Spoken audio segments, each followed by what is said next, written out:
he prayed. Simon and his companion went to look for Jesus, and when they found Jesus, they exclaimed, "Everyone is looking for you." So Jesus replied, "Let us go somewhere else, to the nearby villages, so I can preach there also. This is why I have come." So he traveled throughout Galilee, preaching in their synagogues and driving out demons. Ang pamagat po ng mensahe natin ay pinamagatan ko pong balanced Christian life. Quote and quote. Balanced Christian life. Everybody say balance. Hindi ko po alam, baka ako lang. Pero naniniwala ko marami po siguro ang nandito sa ating service ngayon ay nag-i-struggle paano po natin babalansehin ang mga priorities natin sa ating buhay. Pansinin niyo po mga kapatid, ang mundong ginagalawan natin para tayong laging nakikipag-tug of war. Nakikipag-agawan ang lahat ng mga demands na meron tayo sa ating buhay. Demand sa trabaho, demand sa pamilya, demand sa simbahan, demand sa ating negosyo, demand sa ating pagpapahinga at demand sa ating kalusugan. Hindi naman siguro lahat, pero marami po sa atin ang dumaranas sa parang araw-araw po tayong nakikipagkarera. Araw-araw po tayong nagmamadali to push ourselves to meet all the demands of all these people around us. Sa mga nagtatrabaho, masipag ka naman, pero madalas sa mga trabaho natin, nagdidemand ng mas marami pang oras. Ang pamilya natin nagdidemand ng extra attention. Ang kalusugan natin, ang katawan natin, nagrereklamo na pagod na ako, baka pwede mo naman akong pagpahingahin. At minsan ang ating mga spirito, weary, tired, and heavy laden. Siguro, sa pagtatangka nating i-fulfill ang lahat ng mga roles natin sa ating buhay bilang tatay, for example, bilang nanay, for example, bilang asawa, bilang anak, nahihirapan tayo na mahanap yung tunay na balanse ng buhay. That many of us are striving to balance our life. Na minsan, kakahabol natin sa ating pangarap, nakakalimutan na nating magpahinga. Na minsan, kakahabol natin sa ating kayamanan, nakakalimutan na nating alagaan ang ating spiritual life. Binigay mo yung best na meron ka, isinakripisyo mo ang sarili mo, ibinigay mo ang panahon mo, pero nawawalan ka na minsan ng panahon para sa sarili mo at para sa ating Panginoon. Sabi nga nila, it's all about boundaries and priorities. Everybody say boundary. Everybody say priority. Parang tinatamad na kayo. Everybody say priority. Amen? Balance.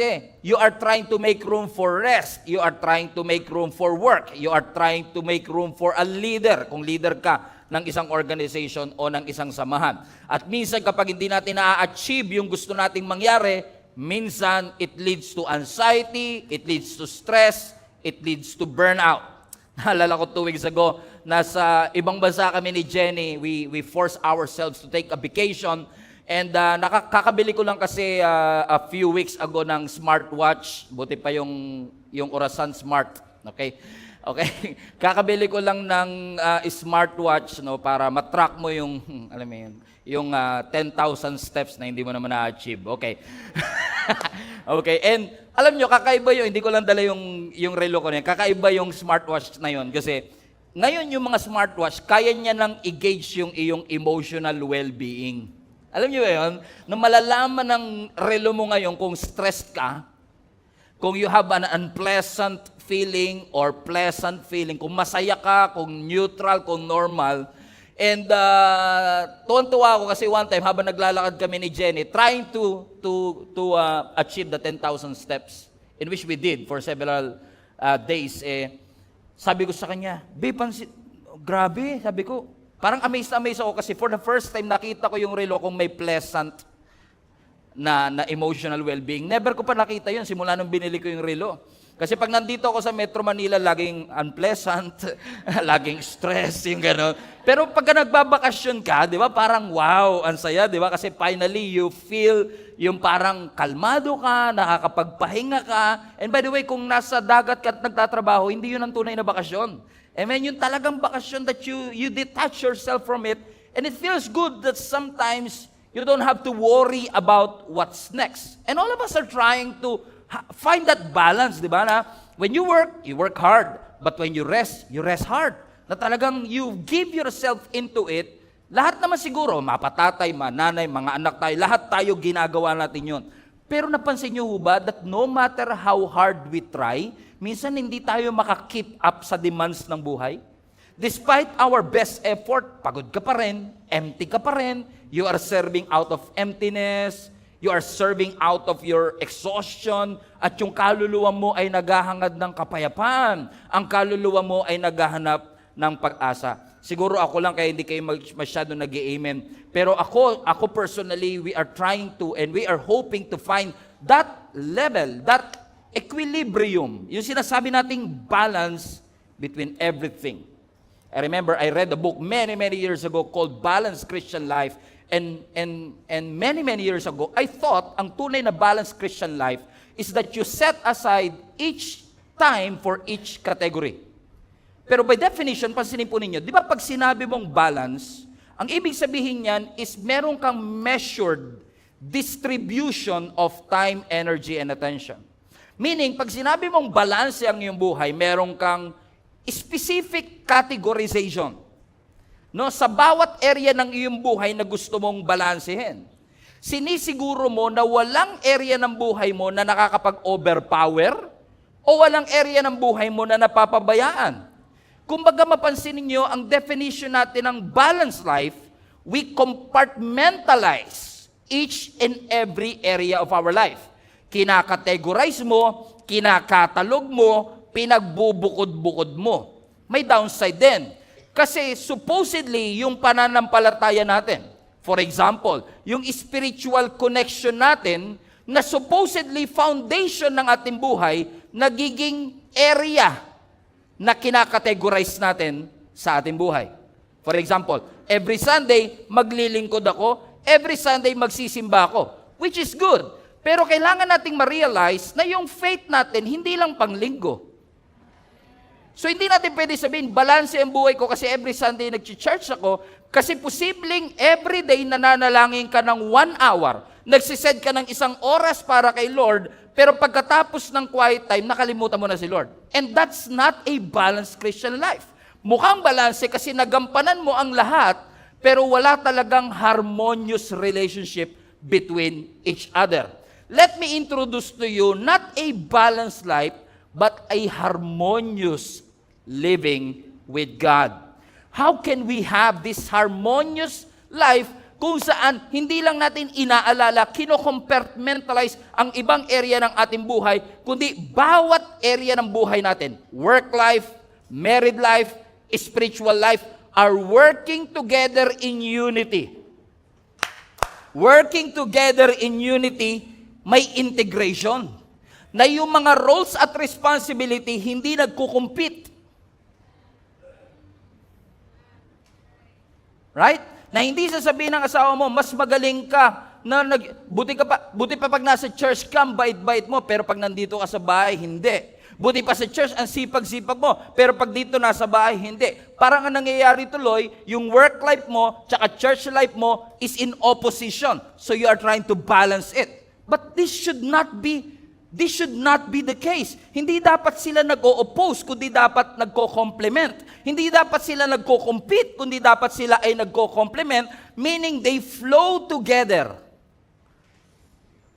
You don't have to choose. You have to blend together and integrate together. For example, di ba pag sinabi nating balanse ang buhay natin, for example, meron tayo, pastor, basta ako, 8 hours natutulog ako. At least 8 hours.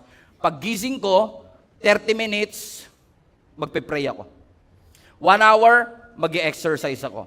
And then after ko mag-exercise, papasok ko ng trabaho for 8 hours. Pag uwi ko, a little time with my family, and then I sleep. And we call that balance.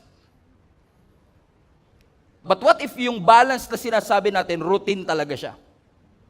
Na pwedeng masira ng isang appointment na hindi nagpa-appointment.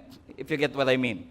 Diba? Kasi kahit gano'ng kabalanse ang buhay mo, 30 minutes, magpipray ako, 1 hour, mag-exercise ako, papasok ako sa trabaho. Paano pag naplatang ka ng gulong?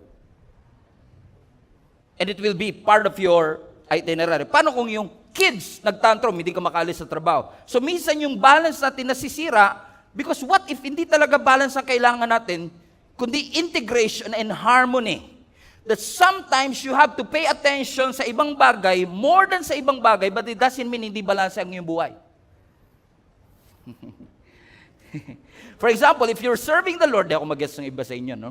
Halimbawa, nagsiserve ka sa ating Panginoon, di ba? And you've been pouring your heart out kasi nagsiserve ka, and then all of a sudden, you got pregnant. And when you got pregnant, obviously, you have to take care of yourself. Kasi buntis ka eh. Amen? Shout out sa lahat ng mga buntis na hindi pa nila alam. Amen? Hallelujah. Praise God. Iba masaya, iba hindi. Okay? Now you have to take care of yourself. Pero minsan, at the expense of, kailangan ko mag-serve sa Panginoon, napapabayaan mo naman ang sarili mo. Or minsan naman, kailangan ko tong alagaan na nakakalimutan naman natin ang paglilingkod. Pero alam niyo mga kapatid, ang tunay na harmonious life, sometimes you will go through a season that you will prioritize your family, your pregnancy, pero hindi naman ibig sabihin nun, hindi mo na mahal ang Lord at hindi ka na maglilingkod sa Diyos. Amen? It's still balance if you want to call it balance, but what we want is harmonious kind of living. Okay. Tignan niyo po itong picture na to. Pass forward niya tayo. Okay. Kailangan, skip tayo konti. Okay. Look at this meal. Okay. Sa right side ko, left side nyo, makikita ko ng chicken meal. Okay. May chicken on this, rice, vegetable, sausawan. This is the picture of the balanced life that you want. Naka-compartmentalize ba? Andito yung family life, work life, spiritual life, serving the Lord. Walang masama dito. Tama? But is this how you want to live your life? Na lagi siyang compartmentalized? Na minsan masyado kang compartmentalized na kapag nagkaroon ng emergency on this side, feeling mo hindi na balance kasi you have to pay attention to this. Amen? But God never told us na magkaroon tayo ng compartmentalized life o life na may categorization. He is calling us to have a harmonious life, parang chicken soup. Yung chicken nandun din, yung vegetable nandun din, marirecognize mo pa rin sa ingredients, pero hindi sila magkakahiwalay. In fact, pag nag-soup ka, hindi mo na mahihiwalay yung itlog. Hindi mo na mahihiwalay kasi they are so integrated with each other na hindi mo pinaghihiwalay yung work life at spiritual life, kundi kahit nasa work ka, nandun yung spiritual journey mo kay Lord. Hindi mo pinapabayaan, hindi mo siya sineset aside, that you work everything together harmoniously. And this is exactly what God wants us to have. Na hindi natin nawawala, napapabayaan yung isang area ng ating buhay, that we are not striving for balance, we are striving for harmony. Because in harmony, everything works together. Ano man ang persona mo, ano man ang role mo, ikaw man ay CEO ng kumpanya, for example, but at the same time, tatay ka, at the same time, asawa ka, at the same time, sports buddy ka na mga kasama mo sa tennis, and at the same time, you have another role, for example, sa mga kabarkada mo, and we have different roles. Marami tayong hats na sinusuot, pero we don't have to leave each one to pay attention to one because God is calling us to live a harmonious life. Ecclesiastes chapter 3 verse 1, there is a time for everything and a season for every activity under heavens. And sometimes, because people are misquoting these verses, sabi nila, di ba sabi ng Bible, there is a time for everything, so there's a time for this, a time for this. But we don't have to do it separately. What if we can do it harmoniously? Like 1 Corinthians 10:31, that whether you eat or drink, or whatever you do, come on now, do it for the glory of God. This is the real balance, Christian life. Yung kahit saan ka pumunta, hindi mo kinakalimutan yung pagiging Kristiyano mo. Na kahit ano ang gawin mo, you are always wearing that hat of being a child of God. Bakit mga kapatid? When you prioritize God, if you were here last Sunday, paulit-ulit ako, sinasabi ko, that if you put God at the center, the circumference will be blessed. Nai-stress tayo sa circumference kasi nagkakanya-kanya siya. Parang wala siyang center of gravity. But when you have Jesus at the center of it, everything will pull itself papunta sa ating Panginoon. Palapakan natin ang ating Panginoon. Sabihin mo sa katabi mo, oh, gets mo. Amen. Sabihin mo sa katabi mo, gets na natin. Alright. At least mas madali na sa ating intindihin yung passage that we have in this verse that we have, no? In Mark chapter 1. Itong passage na to, naniniwala ko na binabasa ko nga to a few days ago. Sabi ko, Lord, this verse, this passage really captures a moment of your ministry para matutunan namin ano ang dapat naming unahin at i-prioritize. Masyado lang minsan simple yung story, ilang verses lang. Sabi ko nga parang deceptively simple, but it carries a lot of profound truths in it. Masyado siyang simple, pwede mong lagpasan kasi ilang verse lang siya. Mas gusto natin pagfokusan yung babae na dinudugo for 12 years o anak ni Jairus na namatay at binuhay ng Panginoon o si Lazarus na namatay na for 4 days at binuhay. Mas madaling mag-focus sa mga ganong text. Pero this text, I believe, is deceptively simple pero ang daming truth na pwede nating matutunan kasi through this simple message, through this simple passage, nagkaroon tayo ng glimpse ng prioritization ng ating Panginoon. That even Jesus Christ has a rhythm in His earthly life. Let's go back to verse 35. Very early morning while it was still dark. So hindi natin alam kung anong oras to, pero ang alam ko lang, hindi to 7 a.m. Amen? Alright? So sabi ng scripture, masyadong maaga, He spent time with the Father. He did His devotion. Kumbaga sa panahon natin, nag-pray, nagbasa ng Bible, nag-worship, inuna ang Panginoon nung umaga na yon. Ay sabi ko nga, Lord, hindi ako kasi morning person. May makaka-agree ba sa akin dito na hindi morning person? Yung gising nyo at least 10 or 9 or 8, pero tulog nyo naman 3 or AM or 2. Di ba? May mga ganun, no? Depende siguro sa demand ng trabaho ninyo. Pwedeng graveyard shift ka kasi naranasan ko rin nag-work ako na GY ako. Talaga mahirap talaga na gumising na maaga. Pero at least for this text, makikita natin na ang ating Panginoong Yesus spent time with the Father very early morning while it was still dark. Amen? Sabi ko nga, Lord, masyado pang madilim. Sabi ko, Lord, there's not so much going on kapag maaga pa lang. Pero makikita natin na kung titingnan nyo ang story ni Jesus Christ, yung early morning prayer is a significant part of His ministry. He did that a lot of times. Pero balik mo yung verse, sabi na scripture, hindi lang siya gumising ng maaga, pumunta siya sa isang solitary place. So binigay sa atin kung anong oras siya nag-devotion, pero binigay din sa atin kung saang place siya. Because if you want to connect with God, I believe the time is important and the place is important. Kailan ang oras? Very early morning. It doesn't have to be early morning, but it has to be something na walang distraction. Bakit solitary? Para walang disciple na humihilik. Kailangan yung joke ko, pang 5 hours bago mag-isa. Kumakain na kayo, nagse-celebrate kay Mother's Day, tsaka, oo nga, baka si Peter malakas umilik, di ba? Di ba? Parang he has to separate himself.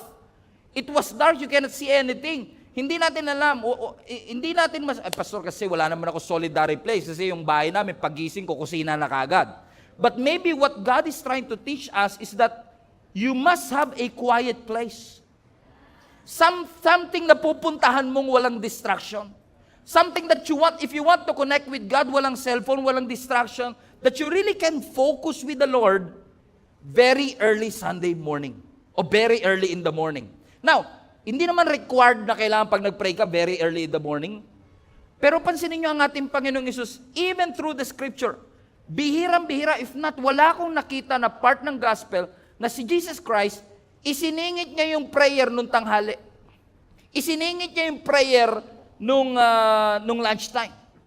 In fact, wala tayong makikita na dahil nagipit, dahil na stress, dahil na burnout, biglang nag-pray si Lord in between. na minsan yung prayer nagiging secondary instead na nagiging primary. Because ang focus ni Jesus Christ is His relationship with the Father, and that is a phenomenal decision. That is a paramount decision because for Him, intimacy matters. Mahalaga na meron kang intimacy sa ating Panginoon. Let me prove that to you. Kasi kung titignan niyo po, yung at least 9 times na nag-pray si Jesus Christ, madalas po yan, nagpe-pray muna siya bago ang miracle. Look at this. Si Jesus nag-pray muna bago makalakad sa ibabaw ng tubig. Si Jesus nag-pray muna bago niya pinili ang 12 disciples. Si Jesus nag-pray muna bago siya arestuhin, bago siya ipako sa krus. Bago yung monumental miracle or blessing, laging may prayer sa simula. Hindi siya nagpe-pray in between. Nagpe-pray siya before it. Why? Because for Jesus Christ, monumental, importante na meron akong connection first with God. Meron akong relationship na pinapriority ko sa aking buhay, na bago ko harapin ang demands ng ministry, nagpe-pray muna ako. Bago ko harapin ang mga tao, I pray first. Amen? That I have to prioritize my private life with God more than my reputation in public. Because most of us, napansin niyo ba, that we care so much about our reputation. We care so much about our public appearance nowadays. Lalo po ngayong eleksyon. Tingnan niyo po ang mga politician, hindi lahat, pero marami. That they care so much about their public reputation. Pero mo yung picture na nilalagay nila sa poster, 20 years ago pa nilang picture yon. Ayaw nilang i-post yung picture na may wrinkles sila. Because,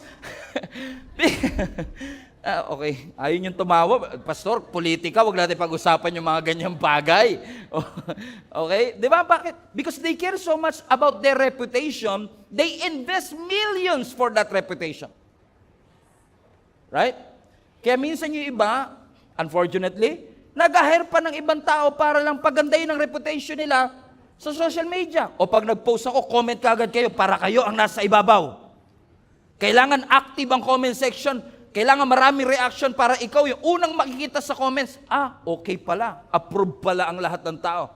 Because they are paying millions to take care of their reputation. Pero napansin nyo, ang dami nilang ginagastos sa reputasyon, walang gumagastos sa karakter.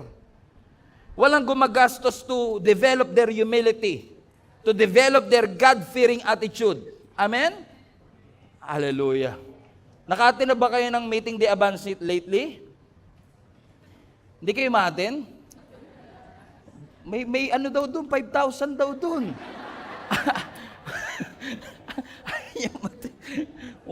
sa Mindanao nga, nabalitaan ko, 15K daw doon. Matindi. Tsaka yung watcher, iwa-watch talaga kung yun ang binoto mo. Matindi.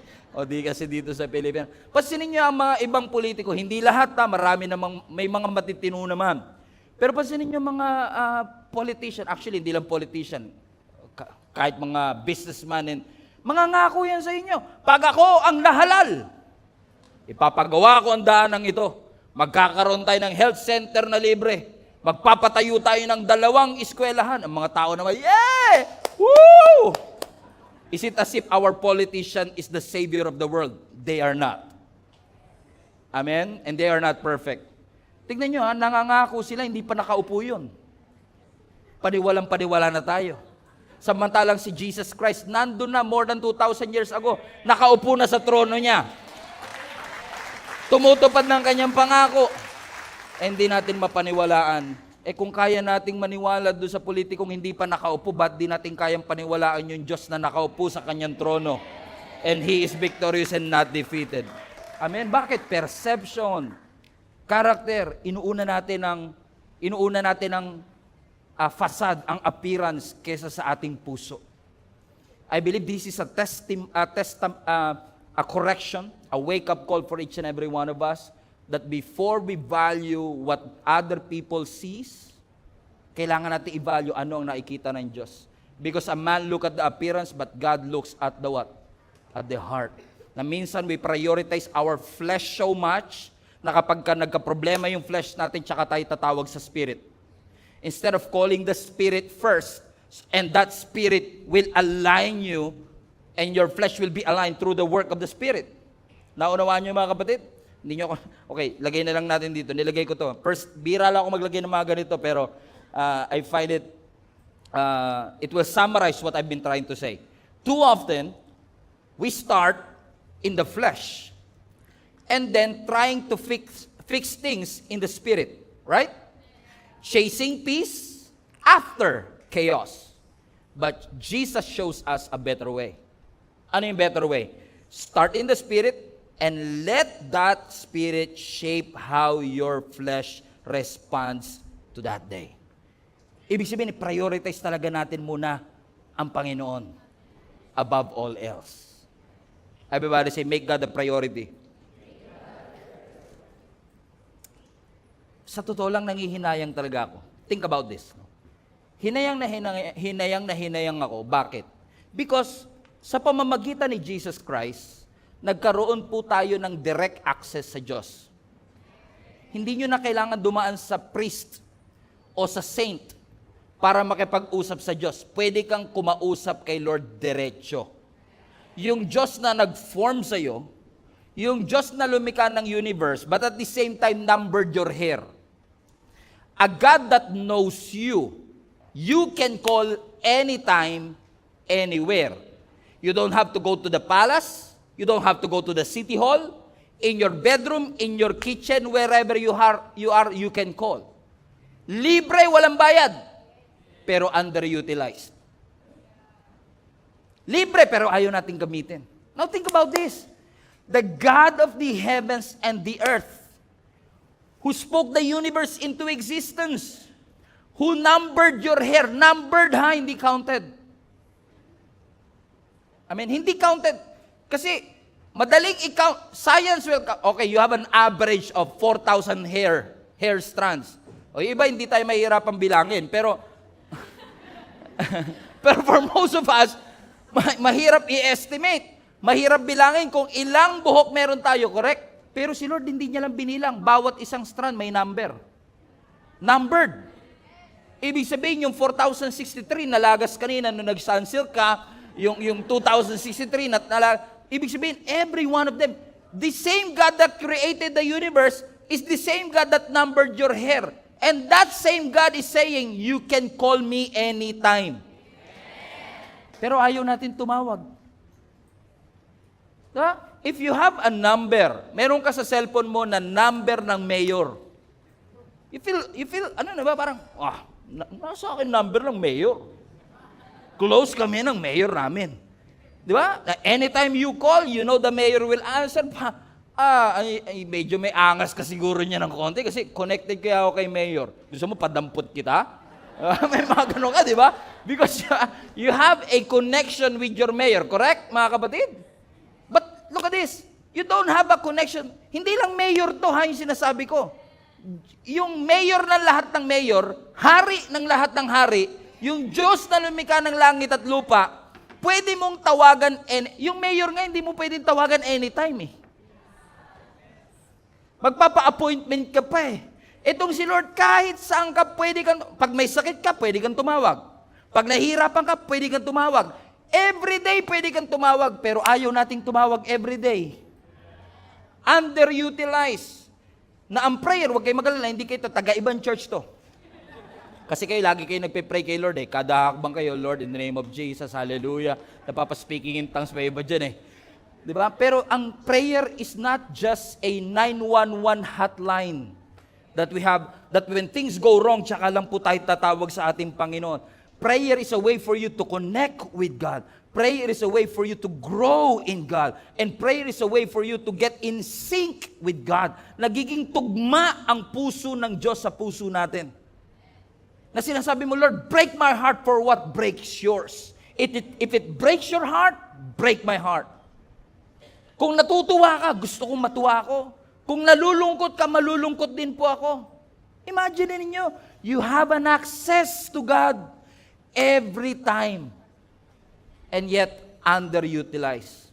And yes, kapag tumawag ka ba kay Lord, papakinggan ka niya kapag may sakit ka? Pag may pagsubok po ba kayo, tumawag ka kayo kay Lord, makikinig ba siya? Yes. He is a problem solver. Yes, He is a miracle-working God. But He is also your friend. He is also your Father. He is your source of wisdom. And every time you call on His name, He hears you and He cares for you. Di ba? Asarap sa feeling. Okay lang? Ako na lang. Ang sabi ng scripture, James 4:8, come near to God, and He will come near to you. What a promise. What a promise. Amen? Sa mga kapatid ko dyan na feel ninyo laging lumalayo si Lord sa inyo o malayo kayo sa Panginoon. When you come near to God, He will come near to you. Jeremiah 3:3, verse 3. Hindi 911 ang hotline ni Lord, 333. Ano yung Jeremiah 3:3? Call to me, and I will what? Answer you. Gusto niyo ba yon? Na kapag tumawag kayo, sasagot ang Lord? Pag sumagot pa lang ni si Lord, masaya na pala tayo Pero may kasunod pa. Hindi lang siya sasagot. Ano sabi ng scripture? He will tell you great things. Gusto niyo yon? Gusto ko yon. But at the same time, hindi pa tapos si Lord doon. Hindi lang great things, kundi unsearchable things. Now, friends, that is a bold statement right there. In a generation where everything is searchable, mag-Google ka, searchable, profile ng tao, searchable, every document, every information is searchable, and then God will say, I can show you unsearchable things. Lord, what is there na hindi pa namin kayang i-search? The divine.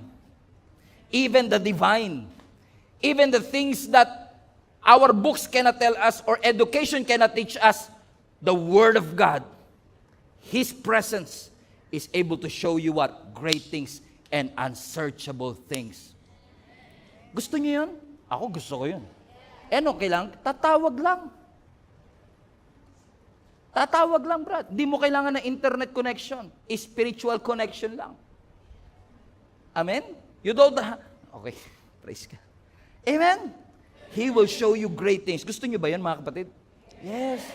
That's why I want to challenge you, global family. Read your Bible. Pray as much as you can. Ba't kailangan mag-pray, Pastor? Kailangan mo yun. Hindi kailangan ni Lord prayer mo. Kailangan mo ang Lord. Magbasa ng Bible. Yes. Bago pa kahit walang krisis, mag-pray, magbasa ng Bible. Bakit to? Mahirap nang magbasa ng Bible pag may krisis na. Tama ba, mga kapatid? Kasi yung Bible, tuturuan ka anong magiging response mo kapag may krisis. Krisis. Sa gitna. Ginawa ko na lahat.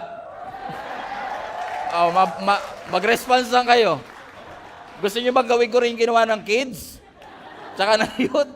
Kakantahin tayo. Amen? In time, alam niyo bakit? Bago pa tumama ang krisis, dapat, halimbawa, makikipagkaibigan ka lang ba kapag may krisis na? O mas magandang you surround yourself with people that will help you bago pa tumama ang krisis? Halimbawa, nalulunod ka na. Help! Help! O brad, ito libro, Swimming 101, basahin mo. Nalulunod na papabasahin mo pa na Swimming 101. It doesn't work that way. Basahin mo na muna yung Swimming 101 para in times na malunod ka, alam mo gagawin mo. Ganon din sa Panginoon.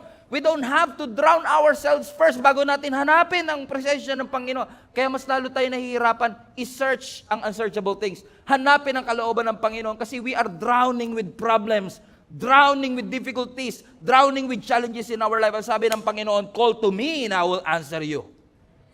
Kailan? Early morning. Saan? Solitary place. Yan mang solitary place na yan, maliit na kwartong meron ka sa bahay mo, prayer room na sinet up mo, yan mang solitary place, oras pag nag-alisa na ang iyong mga anak at ang iyong asawa, where you can spend time with God all by yourself, find that place. Amen? Read your Bible. Pray to God. Amen? Just like Jesus Christ. Before the demands of the world, habang ang lahat naghahanap, asa si Jesus Christ? Where is he? Praying. Amen. Where is he? Cultivating the relationship that he has with the Father. Eto na nga. So dahil si Jesus Christ nagpe-pray, ang mga tao nandyan na, pumipila na, ibang tao dumayo pa sa ibang lugar para lang mapatungan ng kamay ng ating Panginoong Yesus. Dumayo pa yung ibang tao sa ibang lugar, sa ibang region pa sila galing para makinig ng salita ng Panginoon. Ang haba na ng pila, maaga pa lang. So si Simon, lagi namang nagpapanik, una talaga si Simon. And Simon, sabi ng scripture, verse 36, Simon and his companions, so they were looking to Jesus. Saan na ba si Jesus? Ang haba na ng pila, pare. Ito mga tao to, sabi nila, taga ano pa ako, taga Samaria pa ako, galing pa ako na ibang lugar. Talaga, sure po, teka lang, wala pa si Jesus Christ? So si Simon, hinanap niya si Jesus Christ, verse 37, at nung nakita nila si Jesus Christ, sabi nila, Lord, everyone is looking for you. Hindi ko alam kung anong tono niya na, Lord, everyone is looking for you. Or, Lord, everyone is looking for you. Lord, everyone is looking for you. We don't know. But I can sense the sense of urgency na sinasabi ng mga disciples, because Jesus was in demand, He was popular, people are flocking in and coming from different regions at that time. Hinahanap nila si Jesus, nasa na ba si Jesus Christ? Kailangan namin ng healing. Nasa na ba si Jesus Christ? Kailangan namin ng teaching. And when Simon was probably pressured by the demands of the people, sabi niya kay Jesus Christ, Lord, hinahanap ka na po ng lahat. O siguro, Lord, ano? O parang asawa niyo, di ka pa ba tapos yan? Pagising namin, wala ka na po. Nagtago ka na dyan. Everyone is looking for you. Hurry up. Baka pwede niyo pong bilisan. May tanong ang mga tao. Kailangan nila ng kagalingan. Nasaan ka po? Where are you? Alam niyo, nung binabasa ko to, nung sinasabi ni Peter na everyone is looking for you, naalala ko si Martha. Because Martha was looking for Jesus when Lazarus was sick. In-email niya pa si Jesus nun Lord, dying na po kapatid ko. You have to be here. And nung nabasa ni Jesus Christ yung email, sabi niya, okay lang yan. He delayed in essence. You know what happened late after? Lazarus died. Three days later, after Lazarus died, sabi ni Jesus, liga na, it's time, let's go. So imbis na pupunta lang siya para dumalaw sa ospital, sa sementeryo na bigla dumiretso. Because Lazarus was already dead. Ano ang unang tanong ni Martha? Where are you, God? We're looking for you. Kung nandito ka sana, hindi siya namatay. Sabi ko nga sa sarili ko, grabe no? Talagang ako parang hindi ko yung kayang sabihin kay Jesus that I'm telling Jesus what to do. Lord, kanina ka pa dapat nandito. If you're here, if you have been here, He would not have died. Lord, ano ba ginagawa mo? Nakapila na po ang mga tao. But Jesus knows that being in demand is not the same as being in purpose. Hindi porket dinedemand ako ng tao, yun ang kailangan kong gawin. I love that about Jesus. I love that about Jesus. That He knows His priority. He knows His mission. Na alam ko, nakapila ang tao, kanina pa sila, pero yung popularity ng ating Panginoon, I believe na yung popularity, it creates some pressures in it. Pero mas pinili ni Jesus yung presence over that pressure. Hindi niya hinayaan na yung popularity ang magde-define ng kanyang direksyon. Ibang-iba ngayon, ano? Kasi minsan yung susunod mong post, nakadepende kung ano nag-viral. So you are allowing your popularity to define your next content. Instead of, hallelujah, praise God. Amen? Huwag niyo sabing, di naman po ako sikat katulad ng dati. O, di ba? Minsan yung mga posting din, okay, bakit sa 56 na selfie mo, 2 oras mong pinaghirapan yung pipili ka ng 3 na pare-pareho din. Bakit? Kasi pansin ko pagka medyo ganito yung posting ko, mas maraming likes ba? Yung ganyan. Pag ganito angle ko to the left, diba? Pag ganito suot ko, pag ganito sayaw ko, pag kumembot ako, parang, and you allow the people to drive your post. You allow your popularity to drive your destination, your next decision. And that's not what Jesus did. Hindi niya inalaw yung public approval na mag-shape ng kanyang ministry. Alam ko, nakapila sila. Pero mas mahalaga sa akin itong prayer. Amen? Kasi papansinin niyo mga kapatid, yung prayer ni Lord in private ay nagkukos ng display ng power in public. Ulitin ko, yung kanyang prayer in private nagli-lead sa display ng power in public. When he prayed in private, the power will be manifested in public. So sabi ni Simon, Lord, where are you? Ano kaya sagot ni Jesus Christ? Verse 38. Jesus replied, let's go somewhere else. Ha? Teka lang, Lord. Nakapila na po, oh. Yung iba po, nagkampa po dyan mula kagabi pa, ibang region sila nang galing. Saka po ba galing? Saka ba nagpunta? Kailangan ka na po ng mga tao. Ano sabi ni Jesus? Punta tayo sa ibang lugar? Punta tayo sa mga nearby villages para makapag-preach din ako doon. Wow. First of all, look at the context here. Kung titignan niyo yung pinanggalingan nito, nung text na ito, nagpagaling si Jesus ng maraming may sakit. Okay. After the miracle, he withdrew himself. He prayed. After he prayed, ang sabi ni Simon, ano po, wala na po ba? Ang sabi ni Lord, let's go somewhere else so I can preach. So ministry, prayer, ministry. Naka-sandwich lagi. Hindi niya hiniwalay na prayer and then, bahala na. No, it's integrated with his life. He lived harmoniously with God. Na hindi niya sinabing, okay, dinidemanda ba ng mga tao? Okay, go. Nagmamadali pa. Okay, ayun ang gusto ko kay Lord. Napansin niyo ba si Lord hindi nagmamadali? Never ako nakabasa sa Bible na sinabi, at napatakbo si Jesus. Dahil manilate na siya sa kanyang appointment. Si Jairus nga, patay na, naglakad pa eh. Amen? Dying na yung anak ni Jairus, nagpaantala pa siya dun sa babaeng dinudugo for 12 years. Sabi ni Jairus, Lord, kailangan ka namin. Emergency na yan. Basta life and death, wala na mas emergency, correct? Sabi ni Jesus, okay. Habang papunta si Jesus, doon sa anak ni Jairus, na 12 years old, na dying, wala nang mas emergency doon. Kahit anong meeting, ang sumingit sa gitna, mas importante, dying na po yun eh. Pero ano sabi ng Bible? Habang naglalakad si Jesus Christ, may isang babae na dinudugo for 12 years. Natiis niya nga yung 12 years na dinudugo siya eh. Pwede sabihin ni Jesus, antayin mo na lang, babalik ako sa iyo. Total, natiis mo naman ng 12 years, siguro naman mga 12 hours, maantay mo pa ako, di ba? Correct? Pero ano sabi ng Bible? Gumapang itong babaeng ito. He crawled her way to her healing. And he touched the hem of Jesus' garments. Si Jesus Christ habang naglalakad, hinawakan sa laylayan ng damit. And watch this. Huminto pa siya. Ano sabi niya? Sinong humawak sa akin?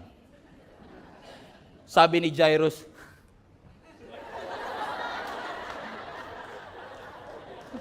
emergency Nakatiis yan 12 years na. But you will never see Jesus rushing. Never. Hindi nyo nakita si Jesus na na-late. He always walks. Lagi siyang naglalakad. Hindi siya napapatakbo. You cannot see Jesus rushed, but you can always see Him focused. Focus siya sa purpose niya. Sa sobrang focus niya, kahit ma-disappoint si Jairus, kahit ma-disappoint yung mga tao nag-aantay, doon tayo sa kabila. Let's go somewhere else. Even at the expense of disappointment of these people, hindi nakalinya yung kanyang itinerary sa approval ng tao o gusto, no. Naka-align ng kanyang priority sa purpose niya mismo. Alam ni Jesus kung ano ang urgent at important. Kasi madalas pasinin nyo tayo minsan, naguguluhan tayo between urgent and important. Lahat naman ng mahalaga, important, right?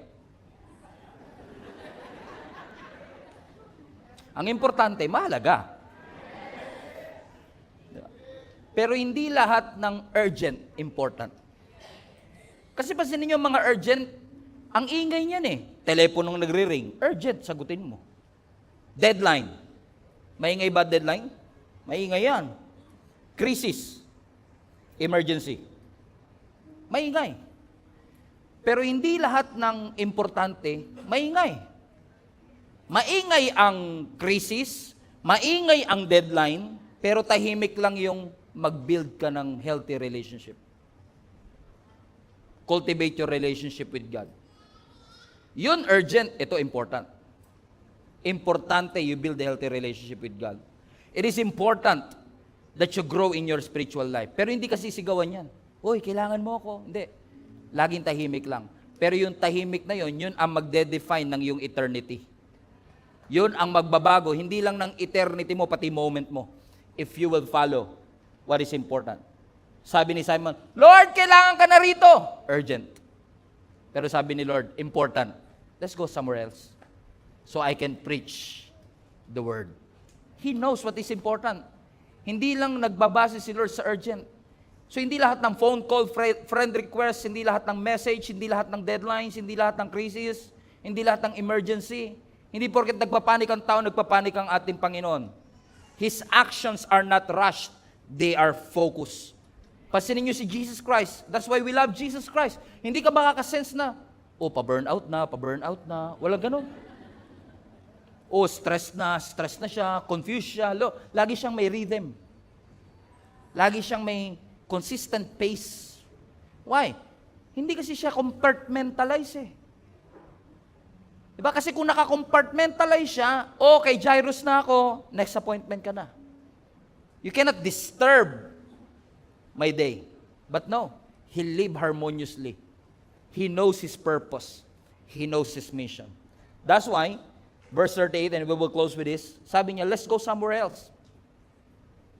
To the nearby villages, so I can preach there also. Everybody read that last part. That is why, reason, mission. That is why I have come. Sabi ko kay Lord, binabasa ko to. Parang almost ilang araw, paulit-ulit lang. Kasi sabi ko, napakasimple nito, Lord. Pero profound yung katotohanan na yun ang kanyang rason. Sabi ko kay Lord, sana all, alam namin kung ano mission talaga namin. Hindi kami nagpapadaig sa pressure ng iba, sa demands ng iba. Sabi niya, preach tayo sa iba. Lord, kawawa. Okay lang. Yun ang rason kung ba't ako nagpunta rito. Hindi para i-please yung mga nag-aantay, kundi i-preach ang gospel to the ends of the earth. Pero paano naging clear kay Jesus Christ, based on the text, kung ano ang kanyang mission? I believe it is the intimacy that He has with the Father. So yung clarity ng iyong mission, mangyayari lang. It is born out of intimacy. The more intimate you are with God, mas nagiging clear ang iyong mission. Hindi success ang nagda-drive ng calendar mo, hindi influence, hindi crowd, hindi tao ang nagda-drive kung paano ka magsasucceed in life. No, it is the Lord. So, when you live harmoniously with God, lagi kang aligned, lagi kang centered sa pinapagawa ng ating Panginoon. Hindi ka nagpapanik, hindi ka anxious. Now, sometimes, there's always a temptation for us to be anxious. Being anxious sometimes is probably not a sin, but living an anxious life is not God's will for your life. Hindi yan ang kalooban ni Lord sa iyo. Hindi niya kalooban na mamuhay ka sa anxiety, sa depression, sa kalungkutan. Hindi ang kagustuhan ni Lord sa atin. Because naniniwala ko, hindi naman talaga tayo nakadesign sa bullet train speed life. Nakadesign tayo sa camel speed lang. Sa totoo lang. But because of the demands of the earth, kung ano-ano demands sa atin, na nagpupush sa atin sometimes to work harder, do it faster, nasabi ng Panginoon, guys, be still. Relax. Live in harmony with God, and everything else will follow. I love that. Kahit ako tinuturuan ni Lord, be still. Everybody say, be still. Psalms 46 verse 10, be still. Ano ibig sabihin? Live in harmony with God. Hindi yung, wala na akong time sa family. Eh bakit? Lagi kang wala. Be still. Wala ka ng time to sow seeds for your relationship. Madaling i-fill ang schedule, mahirap i-fulfill ang schedule. So, be careful. Be still. Ang be still is not the absence of activity. Hindi porket naka-still tulog. Hindi porket naka-still tamad. Being still with God is living in harmony with God. Because you know, na kung hindi tayo lulugar dun sa harmonious living, both extremes will create problem. Pag masyado kang selfish, problema ba? Yes, pag hindi mo naman inaasikaso sarili mo, problema rin. So you have to live in harmony with God. Kapag hindi ka nagpapahinga, hindi ka natutulog, hindi ka kumakain ng tama, magkikreate ba ng problema? Yes. Pag daldal ka ng daldal, problema? Pag di ka nagsasalita, problema rin. You have to live in harmonious life. At watch this, kahit na gaano karaming Jesus ang meron sa buhay mo, kung hindi ka magpapahinga at matutulog, magkakaproblema ka pa din. Kahit na gaano katatag ang iyong pananampalataya, kahit mag-pray ka pa ng happiness, pero you don't sleep enough, it will still create problem. You still feel lousy every single time. And the moment you feel you are too mad, you are too sad, masyadong puyat, you're not eating well, you're not living healthy, iti-take advantage ni Satan yun. For you to have a distracted, unproductive, and bring you to a vicious cycle of your life. We don't want that to happen. So ang sabi ng Lord, be still. Kasi, balik mo anak, Psalms 46, kasi ang be still is a gateway for harmonious life. Yan ang daan papunta sa harmonious life with the Lord. Pag sinabing harmony, hindi balance everything perfectly. Pero pag sinabi nating be still, a gateway to our harmonious life is just we are saying, Lord, thank you. I surrender everything to you.